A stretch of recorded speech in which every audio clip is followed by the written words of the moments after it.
Que seriez-vous prêt à faire pour échapper à votre passé? Découvrez comment Cathy a tout risqué pour prendre un nouveau départ. Le film commence lorsque Cathy sort en sang et en courant d'une maison et part chercher de l'aide auprès d'une voisine qui l'accueille volontiers, et quelques heures plus tard on l'a retrouvée à la gare. Elle est assez pressée et évite le regard des usagers, elle veut au plus vite monter dans un bus. Pendant ce temps, Kevin, qui est policier, arrive lui aussi à la gare avec un de ses collègues à la recherche de Cathy, mais personne ne semble l'avoir vue. Il va donc fouiller tous les bus en partance mais va manquer de justesse celui de Cathy. Qu'a donc fait cette femme? Pourquoi est-elle recherchée par la police? Par la suite, Cathy profite de son voyage pour dormir un peu et admirer le paysage. Son bus finit par faire un arrêt dans une toute petite ville où elle va acheter quelques trucs à grignoter au port auprès d'Alex le gérant. Quand elle aura terminé, elle va regarder le bus se charger et va décider de ne plus partir et de s'installer dans la ville, et pour sa première nuit elle va dormir sur la plage, puis le lendemain matin elle ira chercher du travail au bar du coin, et Maddie, qui a besoin de personnel, va tout de suite l'embaucher. Maddie va alors lui apprendre les rudiments du métier et donner quelques conseils pour gérer les clients. Puis elle ira se trouver un logement où elle va s'installer, mais dans la nuit elle va faire un mauvais rêve et prendre peur, mais va réussir à se calmer. De son côté, Kevin a récupéré les vidéos de surveillance de la gare, et après avoir visionné quelques heures, il retrouve la trace de Cathy et du bus qu'elle a pris. Le lendemain matin, Cathy va se rendre à la boutique du coin pour acheter de la peinture et va tomber sur Lexi, la fille de Alex, qui va la servir. Pendant qu'elle attend sa commande, Alex la remarque et vient s'occuper d'elle, puis elle va s'en aller. Par la suite, elle va se rendre à son travail où elle va prendre peur à cause de la présence du chef de la police, mais ce n'est finalement pas elle qu'il cherchait. Quand elle rentre, elle trouve Joe en train de regarder dans sa maison et prend peur, mais Joe lui explique qu'elle ne vit pas loin et qu'elle voulait faire connaissance avec sa nouvelle voisine. Cathy fait la conversation puis finit par lui dire au revoir. Puis pour s'occuper en soirée, elle va lire un livre et s'endormir. De son côté, Kevin continue ses investigations sur Cathy et veut savoir dans quelle direction va le bus qu'elle a pris, mais il n'arrive pas à savoir exactement où le bus va s'arrêter. En effet, l'homme au guichet ne peut donner une destination finale car le bus va presque dans tout le pays. Le lendemain matin, Cathy, qui a choisi la couleur qu'elle va mettre dans sa maison, vient voir Alex pour qu'il lui commande les seaux, puis quand elle s'en va, elle va un peu discuter avec Lexi avant de rentrer. Sur le chemin, Joe va l'appeler pour souhaiter rentrer avec elle. Cathy va accepter et les deux vont papoter sur le chemin avant de se séparer. Kevin de son côté mène les enquêtes de voisinage pour retrouver Cathy et obtenir toutes les informations sur elle. Il va alors tomber sur la voisine qui l'a aidé pour s'enfuir, mais elle va mentir en disant ne pas la connaître. De son côté, Cathy est à son service et Maddie, qui a remarqué qu'elle s'est rapprochée de Lexi, va lui expliquer que l'épouse d'Alex est décédée il y a quelques années des suites du cancer. Cette nouvelle va toucher Cathy qui va rester sans voix. Par la suite, pendant qu'elle sera sur le chemin retour, Alex va lui annoncer que sa peinture est arrivée. Il va alors lui proposer de l'aider à transporter les pots jusqu'à la maison, mais Cathy va refuser et va préférer se débrouiller seule. Mais les seaux sont lourds et Cathy finit par accepter la proposition d'Alex, qui va la laisser devant la maison sans avoir l'opportunité d'y entrer. Quand il s'en va, Cathy se met au travail. Puis les jours qui vont suivre, Cathy va avoir une certaine routine et va passer davantage de temps avec Joe, qui va devenir une vraie amie. Mais une nuit, Cathy va repenser à ce qui lui est arrivé puis sera réveillée par le bruit d'une voiture qui s'en va. Le lendemain matin, elle va alors constater que c'est Alex qui est venu déposer un vélo pour lui permettre de se déplacer facilement, mais elle n'est pas contente et part le faire savoir à Alex, qui pensait pourtant bien faire. Le soir venu, elle raconte la situation à Joe, qui trouve qu'elle a réagi de manière excessive, car Alex voulait seulement l'aider, rien de plus, et que les gens de la ville sont gentils sans arrière-pensée. Cathy à cet instant se sent mal et décide d'aller présenter ses excuses à Alex le lendemain matin, qui ne les accepte pas. Il a été choqué par sa réaction de la veille et lui fait savoir qu'il ne sera plus gentil envers elle désormais.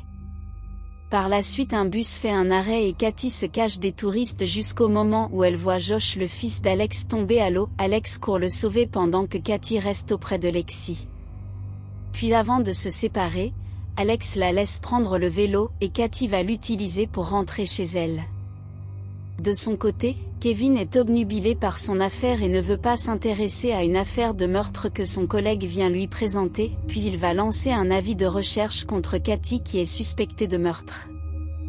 Le lendemain matin, Alex discute avec le chef de la police au sujet des feux d'artifice qu'ils organisent chaque année. En effet, le chef voudrait qu'ils soient plus spectaculaires cette année, mais ils n'ont pas le temps de bien en discuter, car Katie arrive et Lexi pousse son père à la faire venir à la plage avec eux. Tout le monde a l'air content sauf Josh qui le voit d'un mauvais œil. Il le fait d'ailleurs savoir à Alex pendant que Katie et Lexi achètent les maillots de bain. Par la suite tous arrivent à la plage et font en sorte de se créer de très beaux souvenirs, mais Josh n'est pas très coopératif. À un moment Alex en parle à Katie qui lui souhaite beaucoup de courage. Puis les deux vont faire connaissance, mais Katie ne veut pas vraiment répondre à toutes les questions d'Alex, et à la fin de la journée Alex la raccompagne chez elle et en profite pour regarder ses travaux de peinture puis s'en va. De son côté, Kevin revient poser des questions à la voisine qui ne veut plus répondre et lui demande de s'en aller. Pendant ce temps, Katie va aller harponner pour la première fois un poisson avec Maddie qui l'a encouragée. Quand elle réussit, elle part offrir le poisson à Alex le lendemain matin qui le remercie et en profite pour l'inviter faire du canoë ensemble, ce qu'elle va accepter. Alex va alors l'emmener dans un petit coin de paradis où il l'avait emmené sa femme autrefois. Avant il ne voulait plus fréquenter ces endroits, mais il a changé d'avis et se doit de se souvenir de sa femme au nom de leur amour. Subitement la pluie se déchaîne et les deux tourtereaux vont aller s'abriter dans un restaurant où ils vont passer toute la soirée à discuter, et vers la fin ils vont même danser comme des petits fous. Katie et Alex sont de plus en plus proches l'un de l'autre, leur amour naissant est magnifique.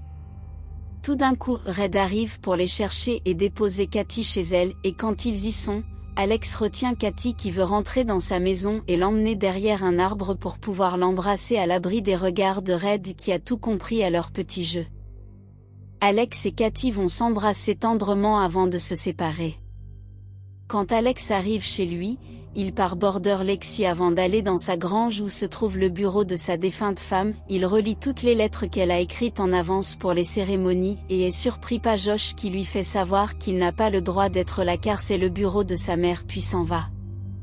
Au même moment, Kevin qui ne dort pas, continue les enquêtes sur Katie et va se rendre dans une maison où il trouve du sang sur le sol.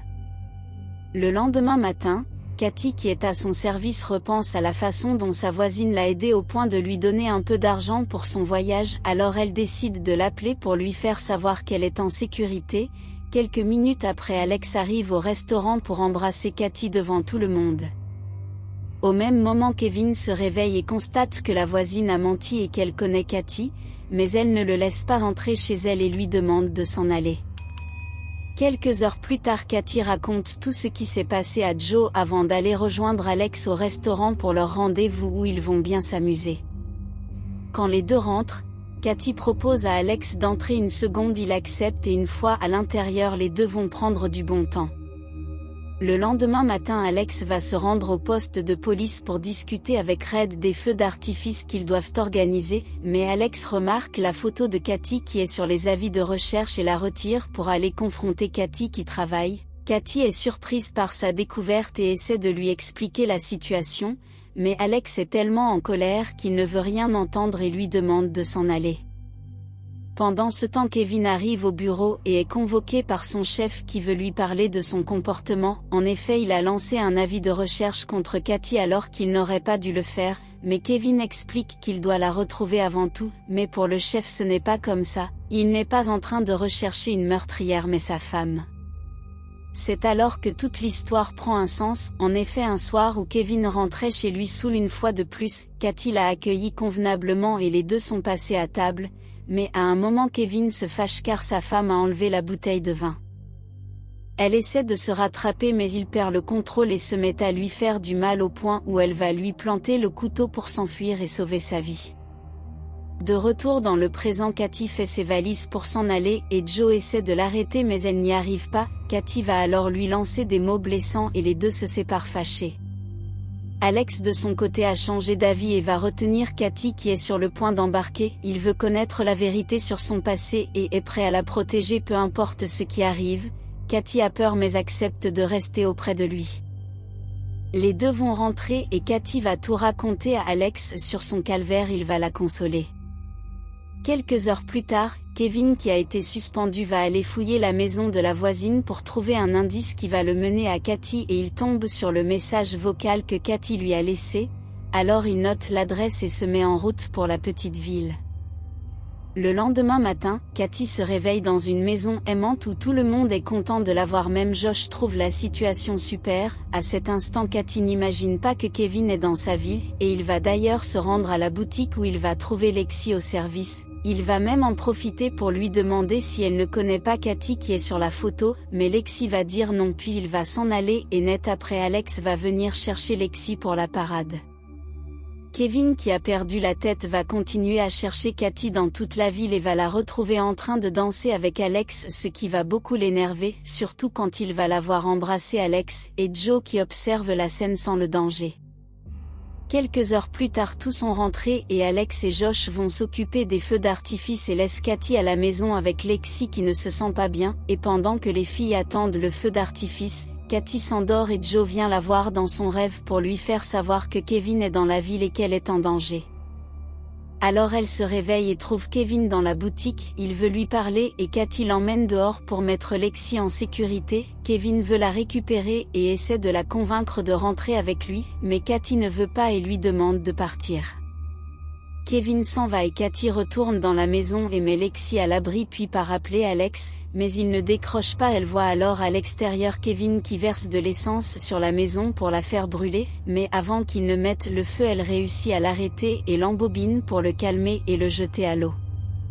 Mais les bribes des feux d'artifice vont mettre le feu à la maison. Alex qui va les voir au loin va se mettre en route pour les sauver et Katy qui veut sauver Lexi sera arrêtée par Kevin avec qui elle va se battre et finir par l'éliminer. Alex de son côté fait tout pour sauver Lexi et y arrive finalement et tous se prennent dans les bras. Lorsque le feu s'arrête, Alex essaie de voir ce qui a résisté aux flammes et trouve toutes les lettres de sa femme intactes. Josh de son côté est anéanti, le seul souvenir qu'il avait de sa mère a disparu et elle lui manque tellement. Le lendemain matin, Katy rencontre Joe et les deux se disent au revoir car Joe doit s'en aller. Les jours qui vont suivre ils vont tout reconstruire et un matin Alex va remettre à Katy une lettre que sa femme avait écrite pour elle, pour celle qu'il allait rencontrer. Dans la lettre sa femme lui fait savoir qu'elle est contente qu'elle soit là auprès de lui et auprès de ses enfants, elle lui souhaite beaucoup de bonheur et espère être auprès d'elle à chaque fois et qu'elle lui laisse de soin de rendre sa famille entière de nouveau. Puis à la fin de la lettre elle voit la photo de sa femme qui n'est autre que Joe. Katy est surprise mais finit par comprendre. Fin. Abonnez-vous pour ne pas rater nos vidéos. Sachez que nous postons une vidéo par jour. Alors merci de nous soutenir en partageant la vidéo. Et encore merci d'avoir regardé.